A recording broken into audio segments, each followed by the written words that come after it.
Que a pessoa... Como que funciona essas maldições, assim, né? Biblicamente, nós sabemos, você e eu, né, temos uma formação muito semelhante, né?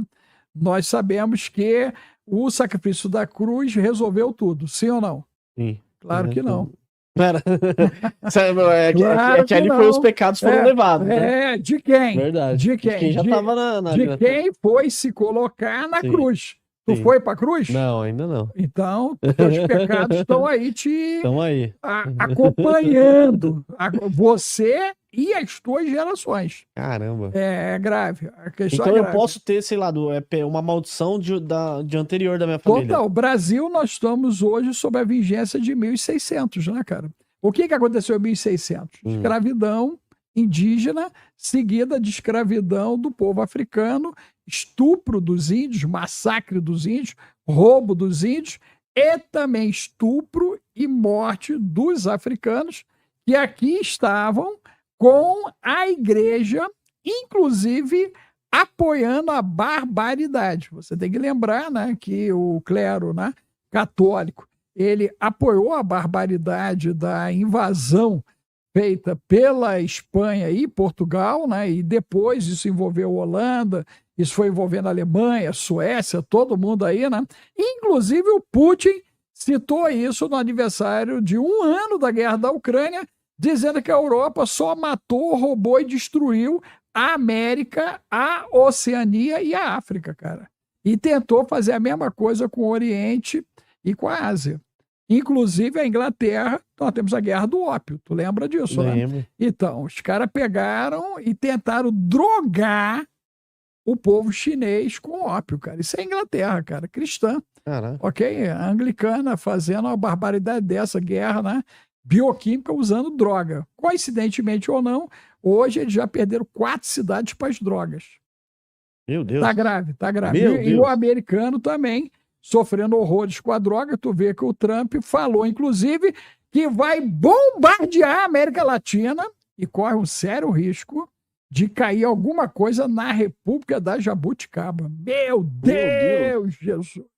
República da Jabuticaba pode virar alvo de ação americana envolvendo CIA, Mossad, por causa dos grupos que agem aqui, que estão sendo considerados com envolvimento, inclusive, com a turma do terrorismo, né, cara? Então, é grave a nossa situação. Então, você acha que o Brasil ele pode ser invadido a qualquer momento, doutor?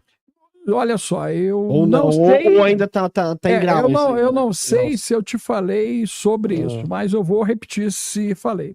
Em 2018, né, eu não ia votar no candidato que tomou a facada, porque até então ele não tinha tomado a facada. Você vai lembrar bem desse episódio, né? Lembro. E aí o que acontece? De repente, nós fomos todos surpreendidos, ali, se eu falo memória, Juiz de Fora, com aquela bendita facada do cara que era maluco. Meu Deus! E o cara que era maluco, um consórcio de advogados caríssimos, fez a doação de defender o cara maluco. Meu Deus!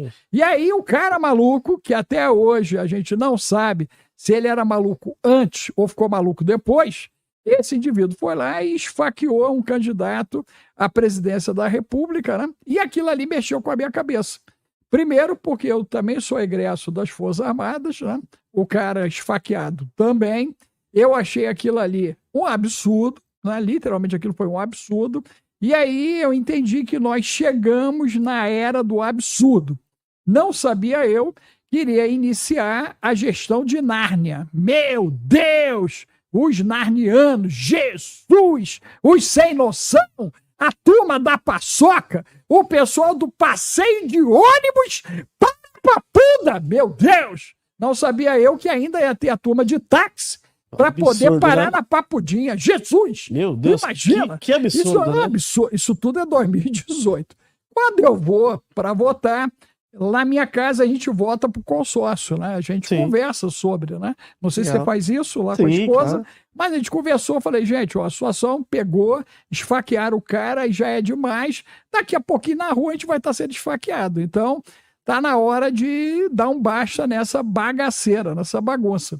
E foi dessa maneira que eu fui. Porém, quando eu cheguei na bendita urna, Luan, algo extraordinário aconteceu. Você sentiu ali mesmo? Não, senti? Não, a coisa foi mais grave do que pesado. sentir. Não tem nada de pesado. A bendita da urna, o botão é verde e é quadrado, tá? Para você apertar ali o confirma. Quando eu fui apertar, o botão estava redondo, vermelho, igual de míssil. Quando eu apertei no meu ouvido, file, abri um campo de visão espiritual. Total. E aí eu vi os hospitais de campanha, eu vi as ruas banhadas de sangue e o exército nas ruas. Caramba. Quando eu saí, a esposa estava chorando. Caramba, ela também. E aí eu perguntei, o que é que houve, tenente? Não, vai acontecer coisa muito ruim. Muito ruim.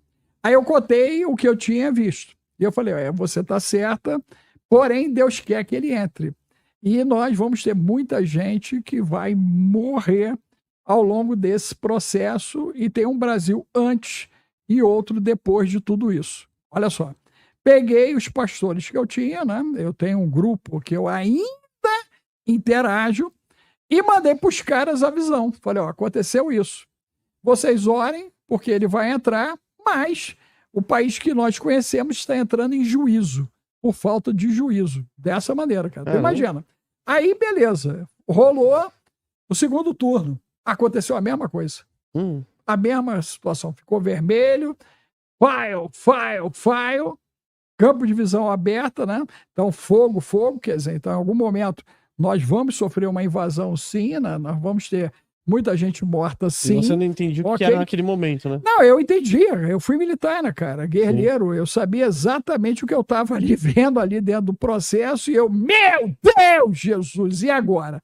E agora é a vontade de Deus que é soberana, né, para o país. E assim foi 18. Quando chegou em 19, a coisa ficou pior, porque 19 para 20, né? Se você lembrar, logo nos primeiros 3 meses, o almirante rodou, que era o comunicador dele, né? O elemento, né, de comunicação, top de linha, não é tão bonita quanto do Trump, aquela loura do Trump, né? Mas o cara era bom demais, o bendito do almirante, ele botou o almirante de escanteio e começou aquela conversa das quintas-feiras. Tu deve lembrar bem disso. Lembro. E aquelas conversas das quintas-feiras, toda vez que ele abria uma linha de comunicação com a população, meu irmão, explodia alguma coisa naquela bendita semana. E aí eu comecei a entender que Deus estava fazendo algo tremendo, que era o quê?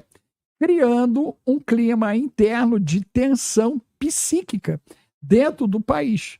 Porque agora as pessoas começavam a se insuflar em relação ao que ouviam, as barbaridades que estavam sendo expostas, tinha muita barbaridade de fato em cima disso, e isso é o início do 19, porém, veio o advento da pandemia. Naquele advento da pandemia, na virada de ano 19 para 20, eu estou numa igreja muito importante do Rio de Janeiro, e a pessoa lá, o líder, estava tendo uma visão. E a visão que ele teve é que ele subia uma montanha com uma flâmula na mão e atrás dele vinha uma multidão. E na cabeça do líder, né, ele dizia o seguinte: nós somos conquistadores, essa década vai ser maravilhosa e nós somos vencedores. Conforme ele ia falando isso, né, a visão que eu começava a ter era de guerra, peste, fome e êxodo. Eu fui militar, né? Um camarada com a bandeira andando na frente, multidão vindo atrás de guerra, cara. Fome, peste, êxodo. E você pegou e conseguiu desvendar a visão dele. Eu tô tendo uma leitura diferente do que ele está dizendo. Ok, nesse momento no meu ouvido, não perca tempo com as loucas, foque nas prudentes. Luan, aquilo ali foi libertário. Por quê? No ano 2019, eu subi em 240 púlpitos para pregar, né? No ano de 2020, com a pandemia, eu subi em apenas 3. 2021 foram 2. 2022 foram 3. E 2024, só a Europa. 2025, né, apenas 1. Alvo Church, né, a turma do Alvo Church. E em Florianópolis, não, foram 3. Teve Florianópolis e todo Camboriú. Subi apenas 3 púlpitos, ok? Um cara que pregou em 240, em 19. né, algo aconteceu. Você concorda com algo que aconteceu? Com O que certeza. aconteceu? Eu não tinha voz digital, passei a ter, Deus me deu, né, esse espaço digital e comecei a dizer o que a galera Tem não medo. tem vontade Coragem. de ouvir no dia a dia para entender o quanto nós somos prevaricadores e o quanto nós nos afastamos de Deus. Se você olhar o sistema religioso global, né, ele está podre, né, literalmente podre.